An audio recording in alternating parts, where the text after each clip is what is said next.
Madame, Monsieur, bonsoir et bienvenue. Voici les titres de ce journal. Teti Biaka est un maintenancier à domicile. Après avoir échoué au BTS en 2014, l'homme s'est reconverti dans la maintenance des télévisions.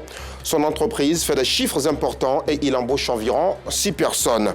En République démocratique du Congo, les rebelles du M23 gagnent du terrain, provoquant de nouvelles frappes de l'armée congolaise. L'armée a engagé aujourd'hui 2 avions de chasse Sukhoi 25 contre les rebelles du M23, des rebelles qui, en dépit des appels à déposer leurs armes, se sont emparés ces derniers jours de nouveaux villages d'un territoire de la République démocratique du Congo. Voilà le sommaire, vous êtes les bienvenus. Ouvrons ce journal par le portrait de ce jeudi.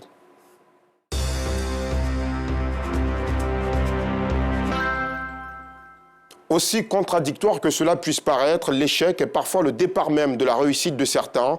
C'est ce que nous inspire l'histoire de Teti Biaka. Après l'échec au brevet de technicien supérieur en 2014, il se lance dans la vie active et jette son dévolu sur le métier de réparateur de télévision. Quelques temps plus tard, il innove en offrant des services de maintenance à domicile. C'est d'ailleurs ce qui fait aujourd'hui la particularité de son entreprise. Un parcours inspirant qui lui vaut ce portrait réalisé par Abdulaziz Guira et Bintou Pekele.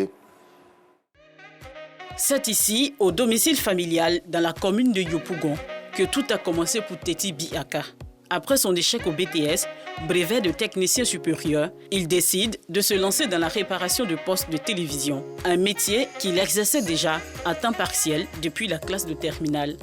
À quelques mètres du cocon familial se trouve le premier local qu'il s'est offert avec les maigres moyens dont il disposait. Je suis de la maison familiale et j'ai décidé moi-même, vu ce que j'ai appris, la connaissance que j'ai eue, bon, je ne vais pas rester dans ce petit endroit-là. Il faut que je sorte de ce cadre-là pour arriver dans un autre cadre aussi approprié dans lequel j'étais. Il me dit qu'on évolue. Donc de là, la maison familiale, je suis arrivé ici. Et je me suis fait acheter un conteneur fait par les ferronniers, voilà, en quelques centimètres, de 2 mètres carrés. Et c'est là que j'ai commencé véritablement à mettre mes choses en activité et construire seul. C'est dans cet endroit que lui vient l'idée d'offrir des services de maintenance de télévision à domicile. Cette idée lui a permis d'étendre son entreprise hors des frontières abidjanaises. On voulait changer quelque chose dans l'électronique, c'est-à-dire quelque chose de particulier à l'électronique, qu'on ne faisait pas encore de voir ici. On a décidé comme ça de faire des services à domicile pour éviter que le client se déplace. Parce qu'avoir une télévision de 60 pouces, il va déplacer des cocos d'Ivoire, mais ici c'est compliqué. Donc qu'est-ce qu'il faut faire pour pouvoir pallier à cela? Il faut envoyer un technicien chez le client pour réparer ça chez le client. Et le client, en 1 heure de temps, on a fini de faire la réparation. On a créé une page à Facebook pour avoir les clients de l'intérieur, de l'extérieur. Il faut avoir une page. Aujourd'hui, Teti s'est offert un nouveau local avec des employés à sa disposition.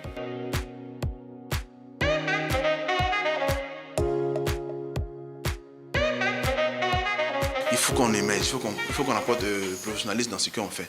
Donc de là-bas, nous sommes arrivés ici. Et quand nous sommes arrivés ici, il y avait des difficultés. Parce que le local il coûte très cher. On quitte un endroit vraiment aussi bas et puis on vient d'un espace vraiment aussi haut. Donc il faut payer le local avec le peu de moyens qu'on a. Le patron, c'était tout d'abord mon responsable à l'église. Voilà. Il avait une vision. Il voulait aller quelque part dans l'électronique, innover dans l'électronique. Donc, quand il m'a parlé de ça, j'ai pris un peu de temps de réfléchir, voir comment je pouvais adhérer à cette vision. Et par la grâce de Dieu, aujourd'hui, en tout cas, je ne regrette pas. La satisfaction du client, une priorité pour cet entrepreneur. Il a dû débourser plus de 7 millions de francs CFA dans l'achat de matériel pour un service de qualité. Les techniciens allaient sur le terrain. On a fait la formation pour la maintenance des écrans, mais il y avait des pannes encore qu'on n'arrivait pas à réparer. Et ces pannes-là, on ne peut que les réparer qu'avec une machine. Aujourd'hui, oui, on a la machine, franchement, ça apporte encore un ouf à la population ivoirienne parce que cette machine-là, comme je dis, ils sont rares ceux qui ont ça en Côte d'Ivoire. Le pari s'avère gagnant à en croire le nombre de personnes qui sollicitent ces services. Et justement, un client se signale pour une maintenance à domicile. Et alors, bonjour monsieur, pour la maintenance des postes téléviseurs. Je suis le technicien qui est. Ses employés s'y rendent. Ah oui, je viens de la. Bon, ça c'est une panne d'écran. Ça fait quasiment une semaine, l'appareil crée des problèmes. Et c'est mon fils à qui j'ai recours le plus souvent. Je lui ai demandé de venir chercher l'appareil pour voir si il peut me dire ce qui ne va pas, voir s'il peut réparer. Il m'a dit qu'il allait faire venir une équipe. Mais le fait d'être passé à l'étape de l'équipe mobile qui se déplace et qui ne nous amène plus à transporter les appareils, je crois que c'est vraiment une innovation. Oh, la qualité de ces services sont excellents. Mais Teti ne compte pas s'arrêter en de si bons chemins. Il nourrit de grandes ambitions. On va de challenge en challenge. Le premier challenge, c'était de réparer les écrans, c'est qu'on le fait. Le deuxième challenge, c'est d'enlever les traits sur l'écran, c'est qu'on le fait. Et le troisième challenge, c'est lorsque l'écran il est cassé. C'est d'acheter ces écrans, bien sûr, à l'extérieur, en Chine, aux États-Unis, en France, les faire venir en Côte d'Ivoire et les vendre à un coût bas. Ce qu'on voudrait, c'est qu'on voudrait être des services après-vente des maisons de télévision. De simples bricoleurs à spécialistes en maintenance de postes de télévision, Teti Biaka cumule plus de 8 années d'expérience dans ce métier. Il se présente comme un véritable modèle pour ce secteur de techniciens, mais aussi pour la jeunesse ivoirienne. Et toute la rédaction lui souhaite une très bonne chance dans la suite de ses activités. Allons-y tout de suite à Abobo. L'île Verte est un quartier situé derrière l'hôpital Houphouët-Boigny, dans la commune d'Abobo, je l'ai dit. Un quartier où il ne fait pas bon vivre, autant vous le dire tout de suite. Les habitants de l'île Verte sont confrontés aux problèmes d'assainissement, d'eau potable et d'électricité. Leur quiétude est même menacée par de gros ravins. Ce calvaire n'est pas fait pour décourager les riverains. Ils ont confié à notre reporter Georges Tido leur volonté de rester sur l'île verte, vaille que vaille. Souvent, on se dit, mais c'est à Abidjan. Souvent, on se dit, mais peut-être on est au village.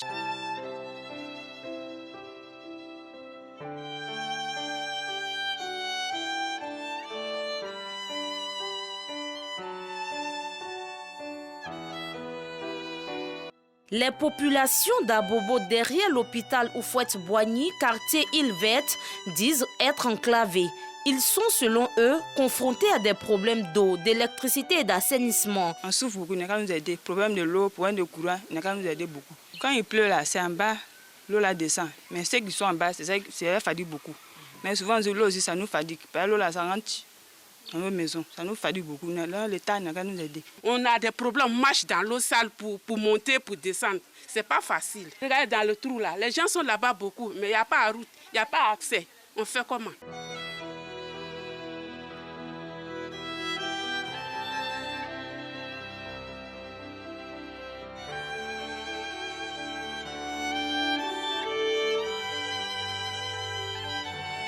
Entourés d'un gros ravin dans une zone visiblement à risque, ces habitants ne semblent pas voir un autre danger qui les guette. Zone à risque, non. Moi, ça me fait depuis 2012 jusqu'à maintenant.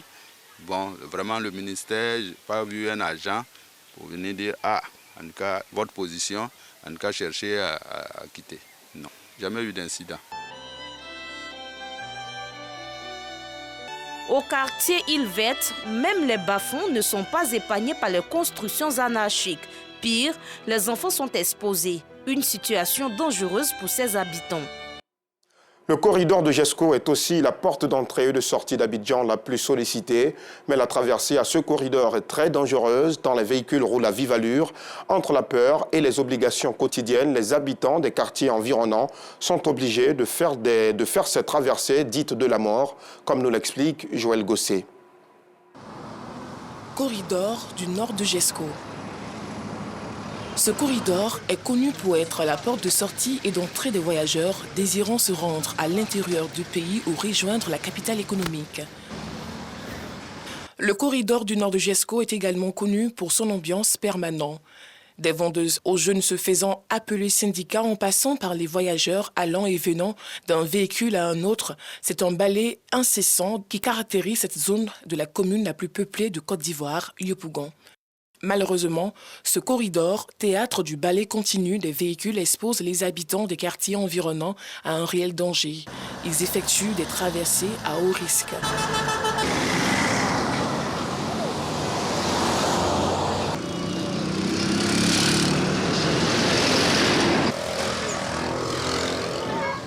Nous, habitants de Jesco, nous vivons des situations très pénibles même. Au niveau de l'enfant de mon camarade, qui traversait une fille de 7 ans, qui s'est fait heurter par une 4x4. La traversée, en tout cas, c'est très très pénible. Pour traverser même là, on a toutes les difficultés. C'est une situation problématique. Ici, pour traverser même au niveau de gendarmerie, ceux qui habitent de l'autre côté là, c'est un véritable problème. Et il y a trop d'accidents, trop de morts en ces lieux. Ici, pas de feu tricolore. Les populations sont livrées à elles-mêmes. Souvent, on est obligé d'attendre si les voitures diminuent et puis on court, on traverse, donc c'est pas facile. Dans le temps, les gars, on nous avait promis un pont piéton. Ils ont dit qu'ils allaient faire un peu au piéton pour faciliter la traversée, mais ça n'a pas été fait. Jusqu'à présent, bon, on fait avec. Ces barres de protection, tout comme les hommes, n'échappent pas au choc des véhicules. Voyez, ce jeune homme évite de justesse le pire. Non, le véhicule qui venait là, non, il est trop en tarois. Il venait à vitesse maintenant, il est venu derrière. N'ayant pas d'autre choix, ces populations se disent obligées d'affronter les véhicules pour se rendre de l'autre côté de la route. S'il n'y a pas de pont piéton là, on est obligé de traverser ou on ne doit pas traverser. S'il y a le pont piéton, là on monte sur le pont piéton, on peut traverser. Leur souhait que le gouvernement se penche sur cette situation. À chaque fois, il y a des accidents vraiment très très horribles ici. Bon, vraiment, nous demandons à l'État de nous venir en aide concernant cette situation-là. Le plus vite possible, si l'État pouvait faire un pont piéton, même avant même de finir le carrefour, le tournant, ça là, c'est primordial, avant même la route qu'ils sont en train de faire. Le temps d'une solution, les populations sont obligées, malgré elles, de mettre quotidiennement leur vie en danger. Dans le reste de l'actualité, la construction prochaine à Abidjan de la plus grande usine de production d'anti-infectieux. À son initiative, le groupe pharmaceutique chinois Shanghai Fosun Pharmaceutical. Selon le ministre de la Santé, la construction de cette usine en Côte d'Ivoire s'inscrit dans la vision du chef de l'État, Alassane Ouattara, de faire du pays une puissance industrielle en accordant la priorité au développement de l'industrie pharmaceutique. Et puis 40 femmes de 8 coopératives formées sur l'épargne simple à Boaké dans le centre du pays. L'initiative de l'ONG Espoir Vie est de leur permettre de vivre décemment de leurs différentes productions, comme nous l'explique Soro Corona. Le combat pour réduire le taux de l'analphabétisme s'intensifie en Côte d'Ivoire. La direction de l'alphabétisation des adultes, des jeunes et des enfants est sur le terrain. 500 hommes et femmes de 5 villages des localités de Dabakala et Boniredougou, impactés par la mine d'or de Lafigué, bénéficient d'un projet d'alphabétisation. Ces personnes apprendront à lire et à écrire chaque soir durant 3 ans. Cet accompagnement s'inscrit dans le cadre du projet Employabilité et Entrepreneuriat Lafigué de la Fondation Endeavor Mining. Le projet a été officiellement lancé. Cet appui qui, à n'en point douter, permettra d'atteindre notre objectif de réduire le taux d'analphabétisme à l'horizon 2030. Les bénéficiaires traduisent leur gratitude à la Fondation et au ministère de l'Éducation nationale et de l'alphabétisation. Ce projet est venu à ma porte. Aujourd'hui, j'écris mon nom. Aujourd'hui, je lis le bulletin de mes enfants. Donc, je voudrais vraiment encourager nos mamans qui ne savent ni écrire ni de venir apprendre. La représentante de la Fondation Endeavor Mining indique que le projet vient soutenir les efforts du gouvernement. Efforts pour permettre à un plus grand nombre d'Ivoiriens de savoir lire et écrire. La Côte d'Ivoire a besoin de personnes éduquées pour son développement. Et ce développement ne peut pas se construire quand il y a des taux d'analphabétisme très élevés dans les régions. C'est pourquoi la Fondation Endeavor se réjouit aujourd'hui de donner un appui financier pour la conduite de ce projet qui répond à l'une des priorités de sa stratégie de développement durable qui est l'éducation. Du matériel didactique d'une valeur de 5 millions de francs CFA accompagne le projet. Le taux de l'analphabétisme est passé de 51% en 2002 à 43% en 2021 en Côte d'Ivoire. Un mot de culture à présent. À quelques semaines de l'émission Bonjour de la RTI, le groupe a ouvert ses portes aux jeunes humoristes en quête d'une première grande scène. Un casting pour dénicher de futurs talents qui prendront la relève de la grande messe de l'humour en Côte d'Ivoire. Bintou Pekele. Radio-télévision ivoirienne, RTI, ces candidats sont venus des différentes villes et communes du pays pour prendre part au casting de l'émission Bonjour 2023. Pendant que certains candidats se succèdent sur la scène devant les membres du jury, d'autres attendent dans la salle d'à côté. Tous les participants veulent séduire le jury à travers leurs prestations. Je suis arrivé ici, mais malheureusement, on avait un frère africain, lui n'a pas pu échapper. C'est le soldat russe qui l'a arrêté. Toi, l'Africain, pourquoi tu es africain et que tu as les papiers ukrainiens? Serein et concentré, les membres du jury notent chaque passage. Pour l'année 2023, il faut les meilleurs talents pour faire rire la population. On choisit parmi les meilleurs ceux qui sont bons, ceux qui sont excellents, ceux qui sont prêts, n'est-ce pas, à donner une prestation. Et depuis hier, je crois aujourd'hui, plus d'une centaine de jeunes. Et puis on a vu un peu. Cette année, j'ai été particulièrement touchée par l'affluence des femmes au niveau du casting. L'année dernière, on a reçu 2 femmes. Cette année, on a reçu à peu près une dizaine de femmes. Ça prouve que les femmes s'intéressent de plus en plus à l'humour et ça fait vraiment plaisir. Il y a un jeune cerveau là, c'est mon voisin. Un jour, on était assis au bord, il s'est évanoui, sa femme l'a soulevé. Au chou de crocodile, ils sont partis, on met un truc là, ça ne prend pas. On met ça à la femme, on met sérum, ça ne prend pas. On met ça ne prend pas. Ah! Ils ont fait jusqu'après. Quand ils sont venus, ils m'ont envoyé chez un guérisseur. Arrivé chez le guérisseur, l'a regardé, il a considéré, les jeunes lui ont dit que c'est parce qu'il ne se lave pas. Quand ils l'ont lavé comme ça, il a retrouvé la vie. Les candidats, eux, disent être heureux de prendre part à ce concours révélateur de talent. Aujourd'hui, j'ai décidé de venir me présenter au casting parce que depuis des années, c'est mon rêve de passer en in, c'est-à-dire sur la grande scène, être vu un peu partout. Bon, je suis quelqu'un qui aime déjà la chose. Et quand j'ai vu qu'il y avait un casting, j'ai dit ok, je suis partie pour aller essayer, pour voir si ça peut marcher. Si ça peut marcher aujourd'hui, ça peut être quelque chose d'autre. Avant la proclamation des résultats, les anciens de l'humour ivoirien ne manquent pas de donner quelques conseils aux candidats. En nos temps là, il n'y avait pas ça. C'est quel doigt toi tu peux approcher? Tu ne peux pas. Donc c'est la manière. On avait seulement la manière, c'est-à-dire on faisait tout. C'est-à-dire on se transformait en esclaves pour nos doyens, pour pouvoir bénéficier de leurs connaissances. Les responsables de l'émission Bonjour rassurent, cette année, il aura assez d'innovation et de jeunes talents pour séduire les spectateurs et téléspectateurs. Les critères déjà, pour nous, c'est d'être un bon humoriste, connaître les règles et les normes en termes d'humour. Cette année, il y aura beaucoup de choses à revoir et beaucoup de générations sont en train de se préparer. Le point d'interrogation se trouve là. Et qu'est-ce qu'elles vont faire ce jour-là? L'émission Bonjour de la RTI se tient chaque année au Palais de la Culture à la fin du mois de décembre. Elle vise à égayer la population afin de lui permettre de commencer la nouvelle année dans la bonne humeur. Il coupe le courant. Après, il se demande pourquoi il a coupé. Il allume. Après, il se demande pourquoi. Il coupe, il allume, il coupe, il allume, il coupe, il allume. Jusqu'à 18h. Et quand il dit voilà, on a fait une bonne chose aujourd'hui, on a créé télévision des gens. Comme pour vous dire que bonjour, 2023, ça promet. Alors, dans l'actualité sportive, ce forfait de l'attaquant sénégalais Sadio Mané. Sadio Mané ne prendra pas part à la Coupe du Monde 2022 au Qatar. Sa blessure l'éloigna encore quelques semaines de terrain. Le médecin de l'équipe nationale sénégalaise, là, a donné l'information annonçant que Sadio Mané devrait subir une opération. Et toujours dans le sport, le lancement du tournoi de tennis dénommé Mission d'amour à l'Athletic Club en zone 4 a été effective dans la commune de Marcory. Plusieurs catégories de jeunes prendront part à cette compétition, comme nous l'expliquent Moyabi Diabaté et Jean-Sylvain Rissot. Permettre aux enfants orphelins d'évoluer dans un environnement chaleureux et stable, les éduquer pour les aider à préparer leur avenir, récolter des fonds de soutien pour la scolarisation et l'épanouissement de ces enfants, c'est l'ambition de Carole Rouanet à travers l'organisation de ce tournoi de tennis. Cette année particulièrement, j'ai voulu associer un tournoi de tennis à une œuvre caritative. Et j'ai choisi la Fondation Mission d'amour de Mme Koné. Nous nous occupons des enfants dont les mères décèdent en couche. Et voyez-vous bien que le quotidien, en lui seul, il est lourd. Ce sont des enfants qui, pour certains, c'est le biberon.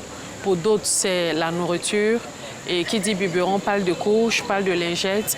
Et pour les plus grands, c'est la scolarisation. Et voilà un tournoi de tennis organisé spécialement pour Mission d'amour.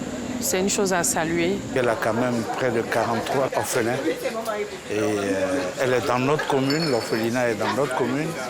Je pense qu'il y a un clin d'œil à faire. Un petit quelque chose, c'est toujours bien pour un petit enfant. Ce tournoi de tennis amateur est destiné aux enfants, mais également aux adultes de 18, 35, 45, 55 et aux dames en individuel et en double homme.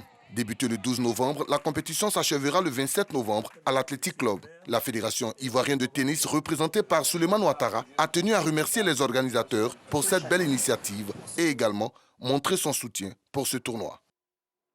Et comme annoncé en titre, en République démocratique du Congo, les rebelles du M23 gagnent du terrain, provoquant de nouvelles frappes de l'armée congolaise. L'armée a engagé jeudi 2 avions de chasse Sukhoi 25 contre les rebelles du M23. Ces rebelles qui, en dépit des appels à déposer les armes, se sont emparés ces derniers jours de nouveaux villages d'un territoire de l'Est de la République démocratique du Congo. C'est la fin de ce journal. Merci aux équipes techniques et de rédaction. Merci à vous aussi de nous avoir suivis. Retour de l'information à 12h30 demain et à 19h30. Je viendrai volontiers chez vous. Bonne soirée.